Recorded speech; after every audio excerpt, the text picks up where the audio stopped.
నమస్తే అండి. ఈరోజు 18 డిసెంబర్ 2024 ఇక్కడ ఖమ్మంపాడు విలేజ్లో స్టార్ ఫీల్డ్ క్రాప్ సైన్స్ వారి దీపా ఫీల్డ్లో ఉన్నామండి. చూడండి, ఇక్కడ చేను కూడా ఎక్సలెంట్గా ఉందండి. టేబుల్ ప్లాట్ లాగా ఎక్కడ ఏ రోగం కానీ ఏమీ ఆశించలేదండి. చూడండి, కాపు కూడా బాగా సెట్ అయింది, మంచి యూనిఫామ్ లాగా ఉంది. ఇది పచ్చికాయకును పండుకాయకి రెండు రకాలుగా పనిచేస్తుందండి. ఇది వచ్చేటప్పటికల్లా చూడండి, ఇక్కడ మీరు అబ్జర్వ్ చేయండి,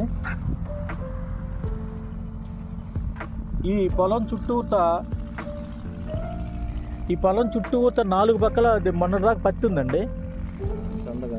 చూడండి, అటుపక్క ఇటుపక్క మీడియం 3 సైడ్లు పొలం పత్తి ఉందండి. ఇది పీకేశారండి మొన్న, అయినా కూడా ఏం కాలేదండి. 4 పక్కల పత్తి ఉన్నా కూడా ఏం కాలేదండి. దీనికి ఎటువంటి తెగులు కానీ ఎటువంటి రోగం కానీ ఏం ఆశించకుండా టేబుల్ ప్లాట్ లాగా ఎక్సలెంట్గా ఉందండి. దీంట్లో పచ్చికాయ వచ్చేటప్పటికల్లా ఒక 5 గంటల దాకా కోసారండి. ఇక్కడ అయినా కూడా కాపు చూడండి ఎట్లా సెట్ అయిందో, మంచి ఇది సైజు కూడా మంచిగా ఉందండి. ఇక్కడ పండించిన రైతు కూడా ఉన్నా అండి, ఆయన అడుగుదాం. ఎట్లా అనిపించింది నీకు? 3 సంవత్సరాల క్రితం ఒకసారి వేసాం.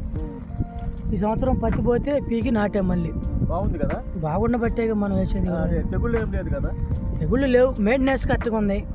ఇదేంటంటే నీది విత్తనంలో నీకు తెలుసుకోవాల్సింది ఏంటంటే నల్లి నిలబడటానికి ఆస్కారం ఉంటుంది. ఈ పూత ఉంది చూసావా, ఈ పూత అనేది ఈ ఉండటం వల్ల నల్లి నిలబడదు, ఎండపడి దీనికి తగిలిద్ది. దానికోసం దీన్ని వేసుకోవటం ఏంది బాగానే ఉంది మీకు. నాకైతే పర్లా. ఫ్లవర్ అనేది దీని ఫ్లవర్ ఇట్లా ముడుచుకొని ఉండదు, తెచ్చుకొని ఉండిద్ది. దానివల్ల పైకి తిరిగి ఉంటుంది. అది అట్లా ఉంటుంది. నల్లి ఎఫెక్ట్ దానికి కొంచెం తక్కువ. అట్లా ఉండటం వల్ల కొంచెం నల్లి ఆగదు, అందువల్ల దాన్ని కొంచెం ఇష్టపడతారు.